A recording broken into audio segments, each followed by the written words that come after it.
for live interviews, great content here on the More Than the Coach podcast.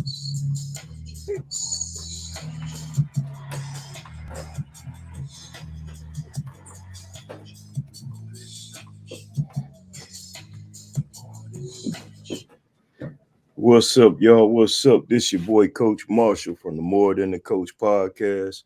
And tonight, y'all, once again, got another special young man on the podcast, another Saginaw hometown legend. A lot of y'all might not know of him, and a lot of y'all do. But all the way from Albion College, or is it university? Albion College. Albion College. He's also my little cousin, but his name is Mr. Deondric Sanders. So let's give it a good warm welcome for Mr. Deondric Sanders to the More Than the Coach podcast, y'all. All right. All right. Crowd love you, baby.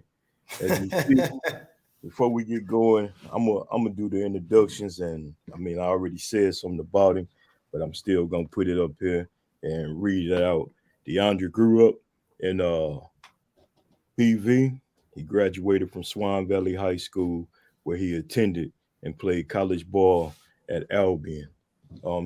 He has great accomplishment on and off the field. One of the things that I'm proud of, I seen him make the Dean list, the Pete Smith Schmidt Award for the best student athlete in the conference, and two times MIAA champ. He also was a team cap, a 3-year team captain, and a 3-year starter at Albion, and the Brit leader on campus and in the weight room, and a co-founder. And this is awesome, man. Congratulations on this. But he was also the co-founder of the NAACP of Albion College. He currently has Demon Proof Gym brand, a gym brand owner. He's also an Albion College outside linebacker coach, athletic sponsorship coordinator, and a personal trainer. And D also, and I always call him D, y'all, but D has a degree in integrated marketing, communications, and economics management degree. Ladies and gentlemen, no further ado than once again my cousin Deondric Sanders, man. Salute you, young brother. I salute you. Man, that's a Thank you. My honor. man. When I was reading that, man, and when you sent me that, I was just like, wow, what a blessing, bro. To see all these accomplishments, man, and to see you still going. First thing I'm gonna ask you, bro, where the motivation come from? Uh, well, the motivation just stems from a lot of things. Obviously, my life journey, Mhm. the lifestyle that my parents decided to indulge in, and the way how it panned out for them. So, it's having that as an example of how not to do things in life was certainly a motivation. Yeah. And then besides that, obviously, just growing up in Saginaw, it's unfortunate you deal with a lot of deaths. Mhm. So some of the passings that hit home for me was definitely motivation to keep going and not to never stop. Just knowing how much those people really supported me and how much they really wanted me to pursue my dreams. That's just something to always keep in my brain and keep in my back pocket, just to never keep going, even the days that it's really hard. Mhm. Um, because if they're still believing in me up in heaven, then why should I not believe in myself here on earth and I'm still alive? You know what I mean? There it is. Um, and then it's just never wanting to be satisfied and being content with being average. Yeah. That's a fear of mine. And then it's just like, again, being in Saginaw, one of my fears is just being one of the guys that had extreme talent and had a chance, and I wasted my opportunity and chance. Mm. And so if I can just be a better example and a better model, especially just from what I've seen in the stories that I heard, then I think I'm okay. And D, I'm gonna be very upfront and blunt with you, man. Since you were a little kid, man, when I found out we were cousins, and you you always was something different about you. You know, one thing that I always respected, you walked your own walk. You know, a lot of kids tend to follow. DeAndre never would follow. And a lot of that, which I know is from that raising the granny. Oh You yeah. know, so Granny, she instilled some things in you, bro, that gave you an old soul, but at the same time, man, it was very positive. And I know part of why you who you are is because of that lady. And Oh like you yeah. said, she Oh looking yeah. down at you, bro. And I know you probably feel a cold draft when you do something wrong because Granny thump it on the hmm Yeah. So bro, I'm proud of you, man. And I was excited to get a chance so we could sit down and talk on the podcast because it's guys like you people in Saginaw don't see. Yeah. They see the other guys. And because Yeah. you went to Swan Valley, we gave you a hard time. I damn thought I had you at Bridgeport, but we We was so close. We was close. we was close, man. But you know what? No matter what, I still supported and was there for you day one, man. Because I ain't care where you was. You could have went on the other side of the world. I was gonna support you. And speaking of that, man, I'm gonna ask you what this picture right here mean to you, man. Oh man, that picture right there, it means a lot. And it's just kind Mm. of hitting the point of just like, regardless of where we are or what we're doing in life, it's just family first. And just Always. that picture just means a lot because I mean, if it wasn't for you, there's a mentality here in my brain that I wouldn't have, and that's just playing with FOH and just developing being the dog and just wanted to attack everything and the brotherhood that come along with that. Obviously, the family, Mark, Trey, and Markel. With us three being the foundation. I throw Ramon in there too. Just talking about my era, but obviously you had Tank and BJ and those guys before us that really, set the foundation that led the way for us. Exactly. So it's just like you said, having the football moment and then coming back, just knowing you were going to get us in basketball, but at the end of the day, it's all love. It's all love. And that's what it was too, man. Because I know forget that game. Because I think that was Trey's senior year, so it would have Yep. been your. Nope, matter of fact, it was your senior year because me, you, and Mark got a picture Yep. after that also, and the media took that because I know forget he asked me why you show that kid from Swan Valley so much love, and I was like, man, that's my little cousin, man. And they was like, oh, and I know forget Granny and A May was like, y'all didn't have to do that to them. I was like, did y'all see what they did to us in football? You know, man, matter of fact, y'all sent your cousin to the hospital during that playoff game. Remember? I mean, it was already cold. We never been to the playoffs before. Y'all been there. And y'all did us wrong, but it was all good though. So, playing against UNT as always was a challenge anyway, when it came to Swan Valley. To be honest, I haven't seen it that way since I've been there at Bridgeport. it's Yeah. that was a blessing and something that I'm just grateful to be a part of.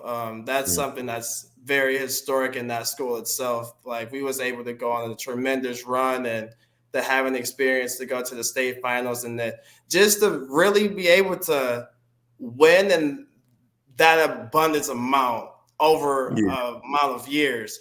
As when I got to college and I experienced different teammates that wasn't from the same area, there's just like, yeah, I've never been on a winning team or like this, that, and another. And I was just like, unfortunately, it's been hard for me to relate. Yeah. I got my losses in basketball, and so I understand how to take my losses and apply those lessons in life then. But Yeah. when it came to football, it's just like I was always very determined to not lose, and just having like a guy like Terrion on my right hand side, it's just made it a lot easier because he's gonna push me, I'm gonna push him, and we just hate losing. Like we will do anything to win. And that's something I hope that all athletes can like have that mentality of just wanting to win so bad and just do whatever it takes. Like Yeah. I'll do whatever it takes to win. Right, man. So in that transition when you went from high school to college, what was the biggest difference for you? Because like you said, you came from a winning program, then you went to Albion, and I know they wouldn't top notch, but Right. you were part of the turnaround. So Right. what was that transition like?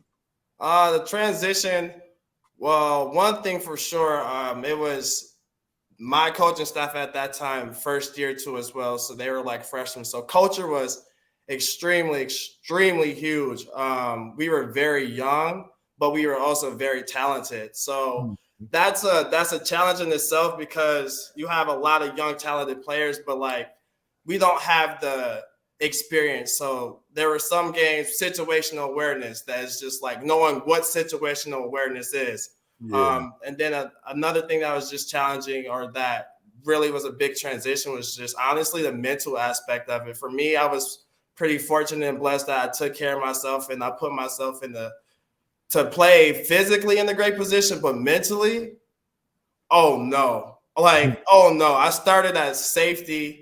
My first camp in that the first probably 3 or 4 days. I went to linebacker quick just because of I got to make this call here. Then I got to tell the outside linebacker there. Then I got to hurry up and like get my eyes on the quarterback and then read the keys at the same time. It was just like way too fast, way too much at the moment. It took me probably about 2.5 years to where Wow. I feel like, all right, the game is slowed down. Like now I'm out there, I can just actually play and I don't have to think about what I'm doing. It's just, all right, give me my coverage. I'm cool. That's like, all right, I'm back in high school again. But the first couple of years, no. And then I was put in the position like my freshman year, I was in the rotation, like the top 3 rotation, and I was like the leader of my freshmen within my position group. But the difference was obviously like that experience that I like not being able to, you know, read a number 2 receiver on the motion and just knowing, all right, I got to get out to the flats fast enough and just being young and immature. But my sophomore year, the pandemic hit. I was behind 2 seniors, and so it was just a fortunate thing for me, and an unfortunate thing for them. They just couldn't play anymore, and so I was like the instant number 1 starter. So I had to like immediately hurry up and buckle down quick. So watching more film and always watching film in high school, I was able to really get away not watching as much film as I should have. Mm-hmm. So really, really changing my study habits and just being communicative with my teammates about like, hey, I'm not understanding this. I saw you doing this. Like, how did you do it? Like things like that. Okay, that's cool, man. So, what's the role? I see you the offense outside linebacker coach now, right? Yep. Yep. So that's a blessing, Um, man. You went from playing at the school, got your degrees, and now you're coaching there. yep. That's a blessing there, man. Are you one of the first African American coaches at that school? I wouldn't be like one of the first, but I am. It's not too many of us in the group for sure. Okay, Um, Tino Smith, he was a black coach that was he just went to Michigan State wide receivers. okay, And I think before then we might have had a couple other black coaches, but it's not too many. So I'm for sure part of a small group for sure. yeah. Because I know when before you were, I think it would have been your senior year. I took 3 guys on a visit there. Matter of fact, it was Trey and Marcel and Jalen. I took them on a visit, and I think that was before the old coaches left. Before you came, they Yep. they didn't have any, and that was one of the things that the boys was talking about. They was like, Coach, it ain't nobody on here we can relate to if we homesick and stuff. So and I felt that. So that's good that you there. Plus, you're a former player, and you'll Yeah. be able to help them kids and the incoming freshmen or younger players Yep. get through their struggles. Man, that's a blessing, man. Now this year, though, our coaching staff is actually split. Our Okay. wide receiver coach, Coach Wallace, he's black. And then we got our corners coach, DB's coach, Coach Featherstone from De La Salle. He's also black as well. And No, then myself, our outside linebacker. that's all right, man. Wow, that's a blessing, bro. I'm proud of you, D. So, man, let's talk about your education, man. And talk to me about them degrees. What they mean? When you was telling, I'm breaking them down. Like, wow, what? What you do, man? Tell me about your. So, pretty much integrated marketing communications. So, when I first was starting my academic career, I was originally like dead set on computer science and like IT and stuff like that. But real quick, real fast, I learned, nah, that's not the route I want to take either. And then there's like a stigma stereotype about like athletes and primarily football players just getting, you either get a general marketing degree or communications or just something very basic. Yeah. And then again, this is just like something I mentioned earlier. I didn't want to feel like I was getting an average degree or something that wasn't going to be like beneficial or useful. So I thought I was going to go into psychology for a minute. I can see that. I can see that. And I took a couple classes. The first class I liked, nope, that didn't work. So I'm like, all right, it's not too many other options. I was like, I could be a teacher, but I really don't want to be stuck in school again no more. Like I couldn't see myself just I can't be contained like that. So I'm like, what else is it that I really have a natural like feel and touch for? So I was like, all right, business. Yeah. And business and then like communications. So I asked like my advisor, I'm like, is there a way we can like tie this together or something like that? And at the moment it was like, no, I would have to like double major, like double major. They're like, no, it's either like one or other. So I was like, all right, I'll probably just end up going like the business route. Okay. So there was like, I did a whole semester of business classes. And then this was like during the pandemic too. So in the midst of somewhere in there, there's this integrated marketing communications degree where pretty much you get the best of both worlds of learning marketing, everything in marketing. So from advertisements, social media, everything with marketing, like any and everything with marketing. That's like what I learned to have hands on, like mass communication and stuff like that. And then there's the other side of like public speaking. And then I also have a little bit of the business side because of the marketing. So I have ability to understand of like how to run some of the stuff in the like the front office and a little bit of stuff on the back end too, a little bit as far as like payroll. And then I just can do pretty much any and everything because I have the economic management part of it. Yeah. So I can do any and everything except for like real finances and like the numbers. Like I decided that I'm good. I don't like math. I leave that for people who's a little bit more laser sharp with the numbers. Now, as far as money, I'm good with that. But I'm not going to be the person at the desk like reading your receipts and punching in those numbers. That's not going to be me because I'm good for a good error or two. So I don't want the IRS coming behind me. I was wondering, I was like, man, I wonder if this deal with a lot of numbers. But now that I know you deal with a lot of marketing, the more than the coach show might can use some of your expertise. Exactly. That's right. To get broadcasting and get some advertising for that as well as me and the Mrs. or Mrs. Marshall podcast. So we'll chop it up. We'll chop it up Oh, yeah. outside of this, That's cool. So what was one of your most memorable highlights in college though? Like your most memorable career highlights you Oh, had? Probably so many. oh, that's tough.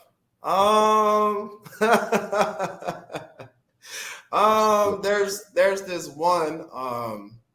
this one sack I had at home when we played Adrian, and the quarterback tried to like shoulder check me, and it didn't go well for him, and it was like a very loud pop and bang, and we're on our sideline. So that's one of them. And then just being able to make plays in the championship games. So sorry, Tamar. So going out battling Tamar in the championship game during COVID, that was like one of the best games ever. Okay. Because we really thought that we weren't going to see football again. And so just being able to compete and knowing that we had a reason to compete, because there was a battle, like a debate whether or not like is the championship going to be this year, is it not going to be this year, like what's going to be the whole ordeal. So just getting through that gauntlet and finally making it to the last game is just like, all right. Okay. So you guys play Olivet, play Adrian. Yeah. That's all right. Now I got some old Bearcats on both of them teams. Yeah, unfortunately, I still have to, pass up some more spankings. I know, you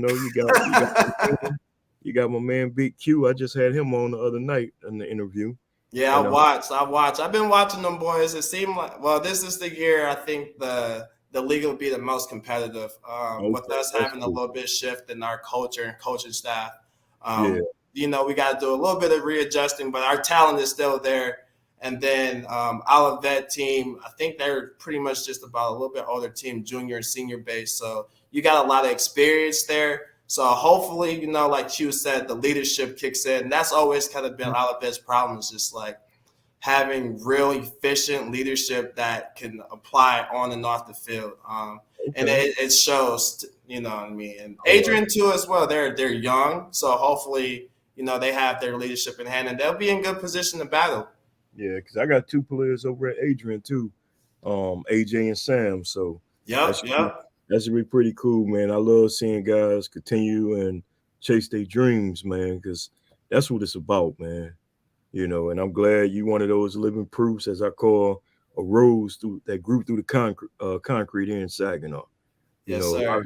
it's a lot of people don't give a lot of young men or young ladies they just do, and that's something I try to do when I'm doing these podcasts. I reach out, go find former players, athletes, things like that, man. Bring back on the show, especially guys that's doing great things like yourself, man.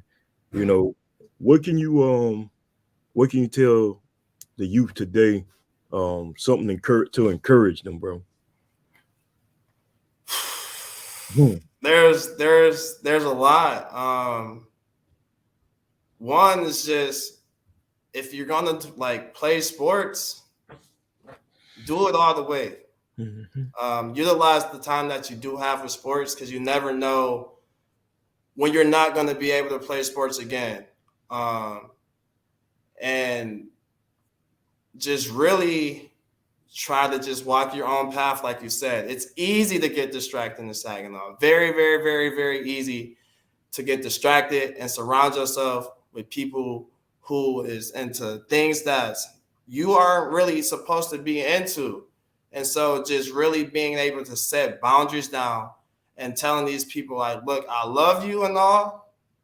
I love you, but I can't really be around you because I got places to be, and the things that you doing is putting this, like, my dreams in jeopardy. And Mm. if you want to have any slither of hope of me coming back and giving back, I need you to really understand, like, Hmm. let me be, or help me, like, you know what I mean? Yeah. And that's something a lot of people just, like, you don't have those friends anymore. Those friends just like, oh man, you lame, bro. And then, you get into a little bit of conflict. Leave the conflict alone. Like, if somebody got conflict with you, hey, bro, I don't have nothing to do with you. I don't want no problem with you. I'm good. That's true. And you will get further. Like, I promise you will get further. Yeah.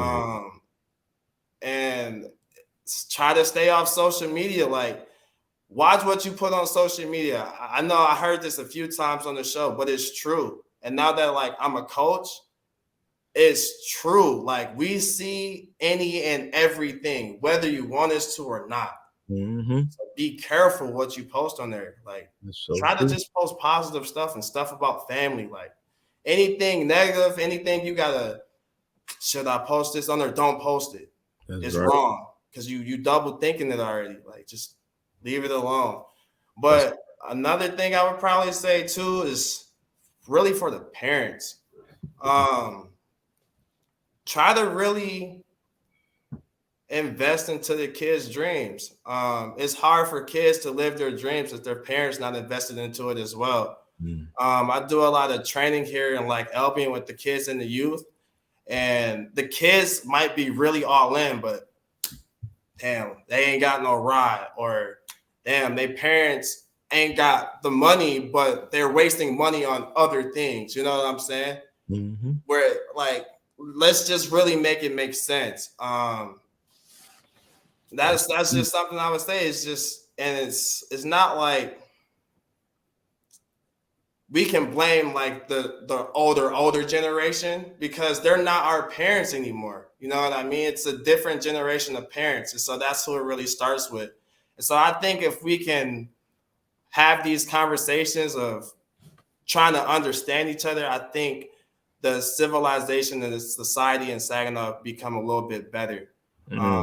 I think everybody have their own ideas, and there's like a ego thing. That's one thing I would probably say. Like, don't let your ego overdrive your like dreams and like success. Mm-hmm. Ego kills like success and progress a lot. Yeah. I think if you can learn how to control your ego early, I think you will get further a lot like in life. And I even think about that in like my own career. Like I could have got out of my character and just been like, bro, I'm this and that person. Like, you know what I'm saying? I'm him.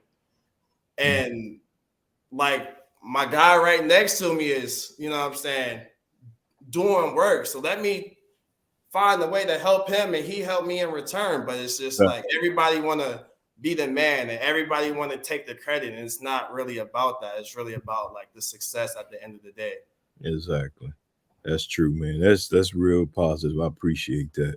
So I'm got a couple more things to ask you. One, explain to everybody about your demon time. Demon proof. There it Demon is. proof. That development started for sure when I was in the midst and darks of my trouble. For sure, right around the time when Granny got sick and the time she passed away, I lost all motivation. Or actually, it even goes like way before that. Probably like, let's see, the end of my freshman year. So that December when Richard died. Yep. And he was, that was like the guy, like that was my guy. Like that was my cousin. Like, just like you said, when I found out he was my cousin, I'm just like, dang, this is like crazy. And even though he was into a whole different world, Yep. he made sure none of that like collided, but it was just like he was that person I could go to and talk to about anything. And just knowing like I was already kind of separate from my own age group, and he was just like that older guy that I could really like go to and get wisdom from. That was literally locally around. But when he passed away, that was like the first strike where I was just like, I was real angry. And like, I just didn't want to do stuff. Like, I didn't want to do the right thing. I was slowly starting to get off path, but luckily I had my coaches and my teammates around me to keep me focused on football. So I'm like, all right, I got my football. So then my brother, he's got sick. He got this rare cancer. And then when he passed away because of COVID, like it's just like, long story short, you had these people, it was just like one after the other after another. And so when they got to Granny, I was checked out. Like, I was like, I don't think I can take no more. I don't want to go back to school. I don't want to do nothing else. And it was just like, I remember I went to church. I literally went to church. I talked to one of the deacons. I'm like, I'm losing it. I'm losing it. Yeah. And he was just like, keep it together and like go back to school and just right, left. And so it's just, I'm in the weight room. We getting up at 5 o'clock in the morning. I'm really not getting sleep because my mind is just elsewhere. So I'm probably getting like 2-3 hours of sleep. I got to get up at 5 a.m. I got class at 8 and I got film at like 12 right before lunch. And then another class or something like that. So the only thing that was keeping me going, I'm like, just demon proof. Yeah. And I kept saying it to myself. And so I'm in the weight room. I'm yelling it. And it just started catching on. Everybody just started saying it. And then I was like posting it all on my stories on Snapchat and stuff. And it just started catching traction. And then one of my friends one day was like, you should like, do something with that. Like, what? utilize that phrase and stuff. So I'm like, I'm thinking about it, but I didn't really know how to do it because before Demon Proof came along, I was trying to like already create my own brand and stuff like that because I wanted to Yeah. have another stream of income, like another revenue of income or whatever.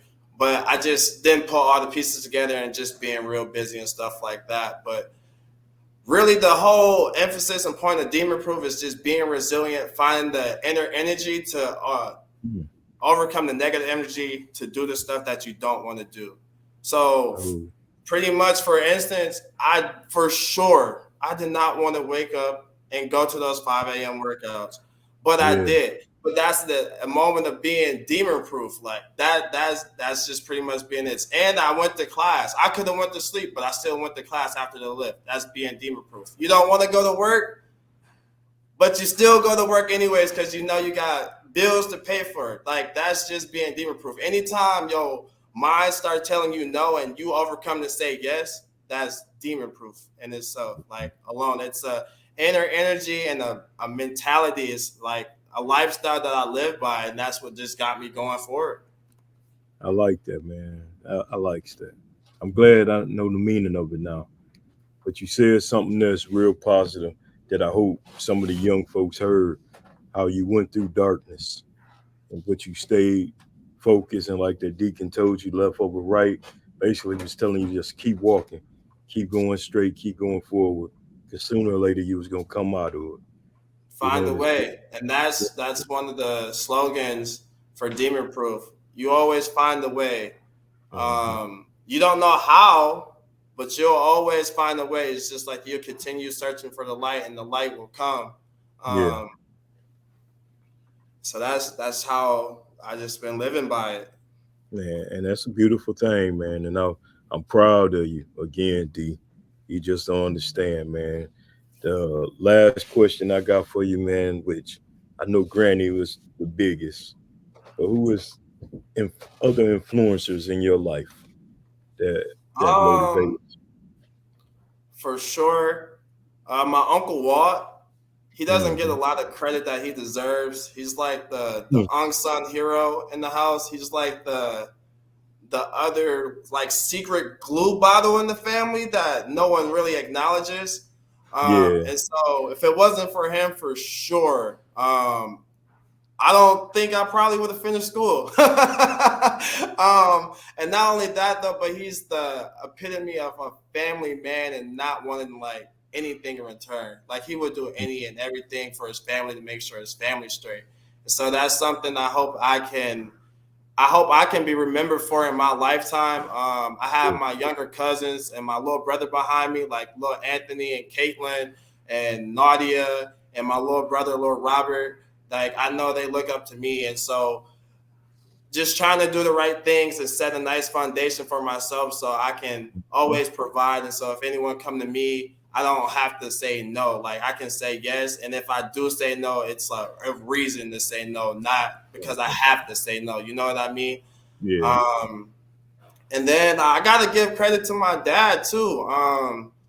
My He man did a too. whole 360 in his lifetime, and growing up for sure, we had a misunderstanding. And as I got older and he got older, we came together. We're closer than ever now. But Yeah, just me going to school and taking classes and understanding like why he made some of the decisions he made and things like that. It opened my eyes and perspective of just hmm, like at the end of the day, we're all human and we're yeah, going to make some mistakes, but it's all about how you respond after making those mistakes. And for him, it's always been a positive response, and that's yeah, something that I try to put in within my own character. Things will always go bad in life, so you try to find a way to make light of the bad and make it better. That's something that he does a yeah. tremendous job, and given his own life story as well. Man, for real.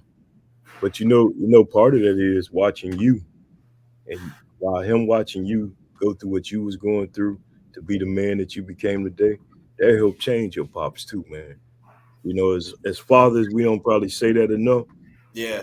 Before I lost my pops, he told me some things like that. And I'm like, why you ain't never say nothing to me? I ain't know. And he And probably then felt I the will same. say too, um, my coaches, like Yeah, all my coaches, yeah. literally you, the coaches I had at Swan Valley, the coaches Hmm. I had in Albion, like y'all like really instilled great lessons, and y'all was really like the biggest and greatest support system I could ever have in life. Hmm. Um, I was very blessed and fortunate. I had very great, legendary coaches, and I know that if I'm in trouble, I can call you, and That's if I right. can't call you, I know I can call one of my other coaches. That's And right. just I don't want to disappoint you. I just Hmm. try to do my best to make myself and you guys happy because I know how much y'all pour into me. Yeah, well, I can tell you this, speaking on behalf of myself and the rest of your coaches, I know we all damn proud of you. We all are. From little musclehead D, you know, grown man D with 2 degrees, graduate from college, chased his dream, and now coaching his dream. You know what I'm saying? That's something, man. The year I walk out of coaching football, my little cousin start coaching. That's an honor and that's a blessing, bro. And D, hey, I enjoyed you tonight on here, man. And Thank I'm a you. and I'm a now that I know you coaching and I will be around, I'm gonna try to check my schedule so when you playing either Olivet or Adrian, I'm there because I already told them I got to come see them. Now that I'm not coaching football, ain't no more excuses now. Get up and go. And that's what I'm gonna do, man. Take the More Than the Coach podcast on the road and get some footage and watch players and coaches that I know and have a good time, bro. But look, cuz man, I want to thank you again tonight for joining me on the More Than the Coach podcast. Like you said, anytime you need me, you can call me. I don't care what it is. That phone will still stay on 24/7. All right. Alrighty. Hey, congratulations again, cuz. Proud of you. And for everybody, one more chance. Look at that picture. Look at that smile. Y'all see him. This is what Granny proud of right here. That's Granny's little man. You know what I'm saying? So D, you have a great night, man. Salute you, cuz. And good luck this season. All right. Thank you. You too. All right, cuz. You have a good one now. All right. Thank you. Tell TT I said I love you. Hey, I'll let them know too, man. I'm surprised they quiet for this podcast. Normally they're making a lot of noise, but I'll go up there and let them know. Hey, once again, that was my little cousin Deondric Sanders from Albion College. Um, just want to, before I get out of here, man, give a big shout out to my sponsors. Um, I got to give a shout out first to Beautifully Just Being Me, hair and oil, beard oil products by Miss Joya Marshall. I'm gonna get her on here and talk about it one day so y'all can see and y'all can invest in, you know, get some of the products to help you out. And also to Baldwin Multimedia Group, D Media Group, and the Foundation Media Group. Hey, I want to appreciate all y'all sponsorship, being supportive of the More Than the Coach podcast. And also, before I get out of here, I want to give a big congratulations to Pastor Elvin Owens and Miss Vicky Hill for a great gospel fest yesterday here in Saginaw. Me and my wife got out and enjoyed it. Got to see a lot of people I ain't seen in a while. Good music, good worship. Hey, it was a great time. Then we later on we went out and my brother Twan Williams put on one heck of a comedy show at the Joke Event Center last night, y'all. If you missed it, you missed a good one. Saginaw, you got to come out and support. Come and see these great things that the great people in our city are doing. So hey, with that being said, this your boy Coach Marshall from the More Than the Coach podcast. Y'all be blessed.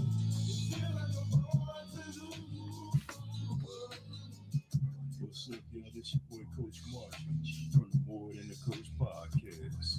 Tune in weekly for live interviews, great content,